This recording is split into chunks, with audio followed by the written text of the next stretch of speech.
Moin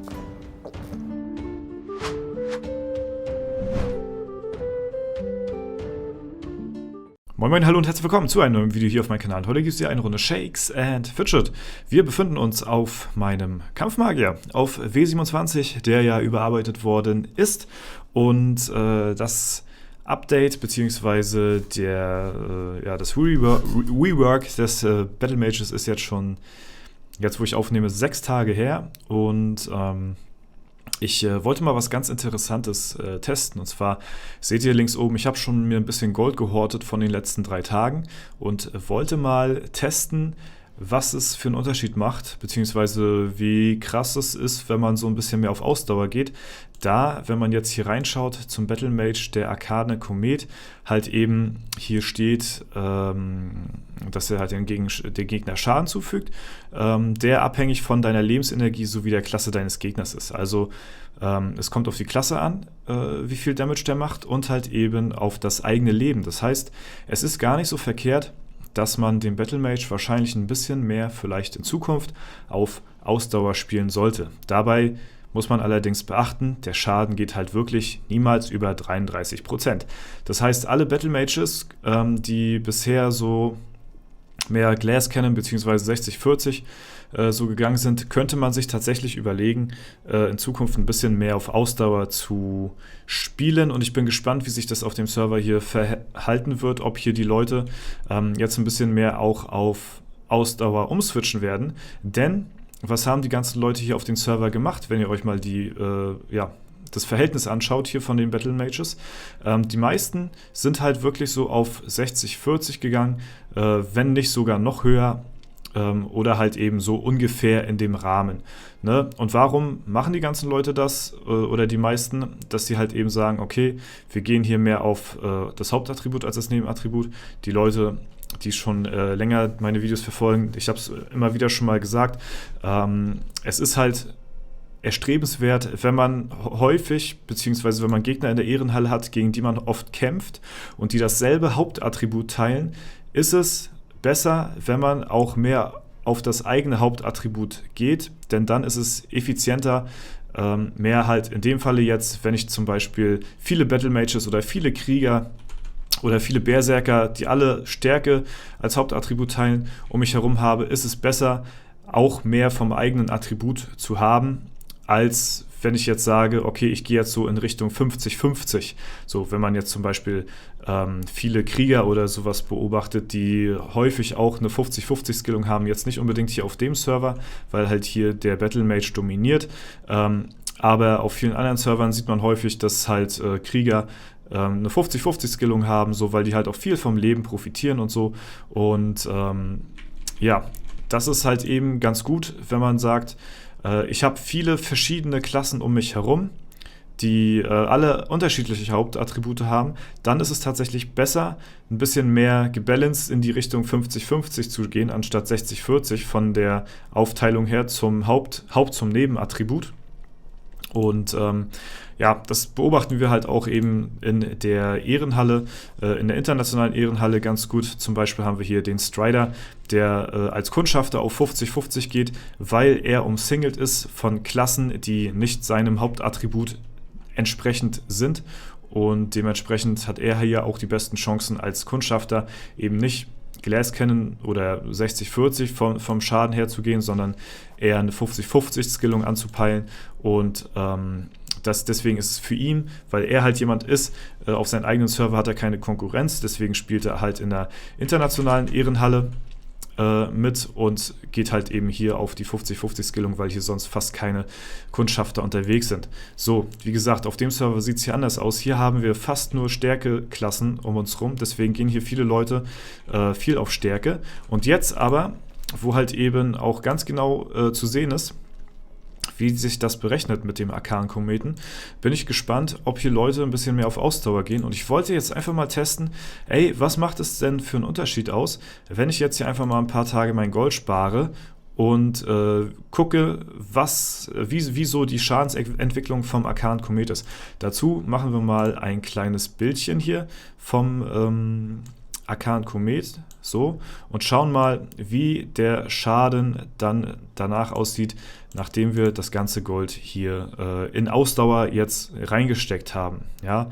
da bin ich echt mal gespannt, weil das ist, finde ich, tatsächlich ganz cool. Das aktualisiert, sobald man einen Punkt in Ausdauer steckt. Wir merken uns mal hier so die Zahl, die letzten paar Ziffern, 9776. Wenn wir jetzt hier einen in Ausdauer reinstecken, so, dann sehen wir hier, steigert sich schon der Schaden von 9776 auf 144. Ne? Und also das ist, ihr seht, das wird halt real-time geupdatet und deswegen fand ich es ganz interessant, mal ein bisschen Gold aufzusparen und hier das mal zu vergleichen. Ne? Ansonsten, wie gesagt, ist es jetzt schon 6 Tage her seit dem Rework. Ich beobachte unsere Gilde halt auch in der IHOF. Dort waren wir im letzten Video auf Rang 38, jetzt sind wir auf Rang 39. Klar, sind jetzt nur ein paar Tage her und es ist halt nur ein Rangunterschied. Das macht jetzt bisher noch nicht so den Kohl fett, sag ich mal. Ne? Aber ich werde weiterhin mal schauen, wo wir uns so in welche Richtung wir uns hinbewegen. So, ne? Ja, und deswegen würde ich mal sagen, schnacken wir gar nicht weiter lange rum. Wir skillen mal unser komplettes Gold, alles, was wir haben, in Ausdauer rein. Wie gesagt, das ist jetzt noch nicht sehr viel Gold. Das ist jetzt auf dem Account hier innerhalb von, ja, weiß ich nicht, wirklich so 3 Tagen oder so entstanden. Das hält sich noch in Grenzen. Ist natürlich spannender zu beobachten, oder man könnte sich das auch eigentlich ausrechnen, wie viel Schadenunterschied das ist, wenn man einen Skillpunkt in Ausdauer mehr reinpackt und was das denn halt auch an Schaden, an Maximalschaden von dem Kometen an dem Gegner auslöst. Und dann kann man sich das Ganze natürlich dann auch hochrechnen. Aber jetzt werden wir mal unser ertragenes Gold von 3 Tagen alles in Ausdauer reinpumpen und mal schauen, wie sehr sich dann der Arkane Komet verstärkt hat. Wie gesagt, zu viel in Ausdauer auch nicht gut, weil der Schaden geht halt wirklich nur bis zu 33%. Deswegen viel mehr ist es dann halt wahrscheinlich auch gar nicht lohnenswert. Wir warten mal noch, bis das Ganze aktualisiert. Zack. Und dann sehen wir jetzt hier unsere neue Ausdauernummer und vergleichen das Ganze mal jetzt hier das neue Bild mit dem alten Bild und sehen hier, dass sich zumindest bei den Krieger, Battle Mages und Druiden der Maximalschaden um, ja, sagen wir mal 2 Millionen erhöht hat, was ganz nice ist. Ne? Das ist hier bei den mittleren Klassen tatsächlich fast identisch, auch von 208 auf 210 Millionen. Ne? Wie gesagt, niemals über 33% des Gegnerlebens, aber es ist natürlich sehr empfehlenswert, da mal einen Blick drauf zu riskieren, was wir jetzt, wieso die Gegner hier sind in der Ehrenhalle, um dann mal halt zu gucken, wie sehr es sich lohnt, hier auf Ausdauer zu gehen. Und ihr seht es hier, 262, oh, das war der alte, das hat sich hier auf 262 Millionen erhöht. Das heißt, wir haben hier jetzt durch das Skillen in Ausdauer, was wir jetzt in unsere 3 Tage hier gesteckt haben, haben wir jetzt effizient 2 Millionen mehr Schaden gemacht als vorher, und das nur, weil wir auf Ausdauer gegangen sind. Also wir haben quasi mehr Schaden gemacht, weil wir auf Ausdauer gegangen sind. Und das ist tatsächlich ganz cool, muss ich sagen, so. Ne? Finde ich ganz nice und natürlich als aktiver Effekt vom Kometen hier so, ne? Machen wir natürlich dann mehr Schaden dadurch, aber halt auch eben der passive Vorteil, dass wir halt eben auf Leben gegangen sind. Wir haben halt auch einfach dadurch halt mehr Leben, einfach mehr Defense, also wir sind tankiger, so, ne?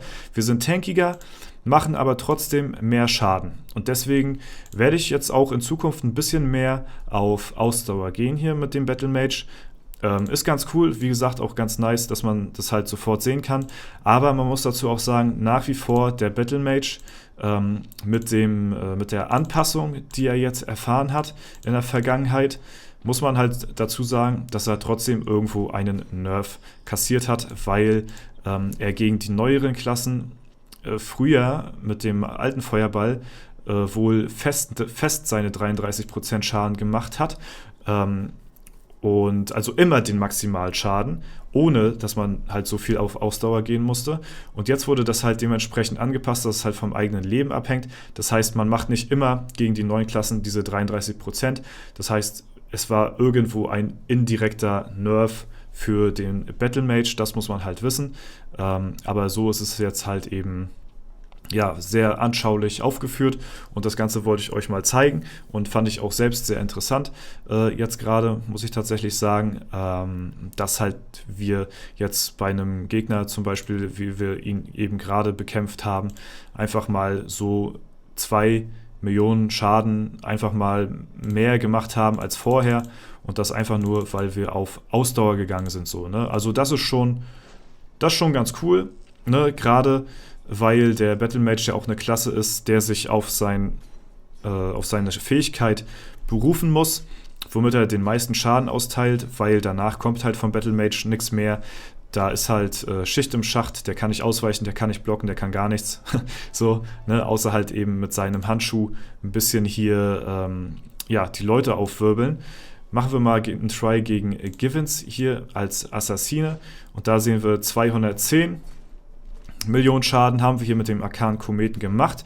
Ich weiß nicht, ob das direkt hier schon 33% sind. Das sah mir jetzt vom Verhältnis her, würde ich sagen, nicht so aus. Das heißt, warte mal, das was 210 hatten wir gemacht, ne? Und 210 ist auch das aktuelle Maximum gegen Assassine. Das heißt, auch hier lohnt es sich mehr noch auf Ausdauer zu gehen, um halt eben den Schaden vom Arkanen Kometen ein bisschen zu erhöhen und halt auch ein bisschen tankiger dadurch gleichzeitig zu werden. Also irgendwo auch eine Win-Win-Situation. Ich selbst habe halt den Grund halt auch gewählt, da wir halt vorher ein Server waren, der halt eben stark von Stärkeklassen dominiert wird, halt eben auch das Stärke-Attribut zu pushen. Macht nur Sinn an der Stelle. Jetzt kann man auf jeden Fall auch ein bisschen tankiger unterwegs sein, damit man halt auch das Maximum aus dem Arkanen Kometen rausholt. Ja, fand ich sehr interessant auf jeden Fall das Video zu meinem kleinen Battle Mage hier. Ich muss sagen, nach wie vor immer noch eine Klasse, die ich unglaublich gerne spiele und wo ich jetzt auch so eine Sachen wie jetzt hier gerade ziemlich interessant finde zu beobachten und rauszufinden. Und schreibt mir eure Meinung sehr gerne dazu auch in die Kommentare. Und das war es soweit von mir, von meinem Kampfmagier von W27. Wir werden das Ganze weiter beobachten. Ich werde jetzt weiterhin auf Ausdauer skillen und dann werden wir mal schauen im nächsten Video, wenn wir den Battle Mage hier wieder am Start haben, wie sehr sich dann im Vergleich zu diesem Video dann der Maximalschaden des Arkanen Kometen bei mir erhöht hat und wie sehr viel tankiger wir geworden sind. Also, falls ihr das in Zukunft nicht verpassen wollt, dann lasst doch sehr gerne ein kostenloses Abo hier auf den Kanal da, um halt eben den Battle Mage hier auch weiterhin zu verfolgen, aber natürlich auch meine anderen Klassen, die ich bespiele. Ne? Das war es soweit von mir. Ich wünsche euch einen super schönen Tag. Vielen lieben Dank fürs Zuschauen.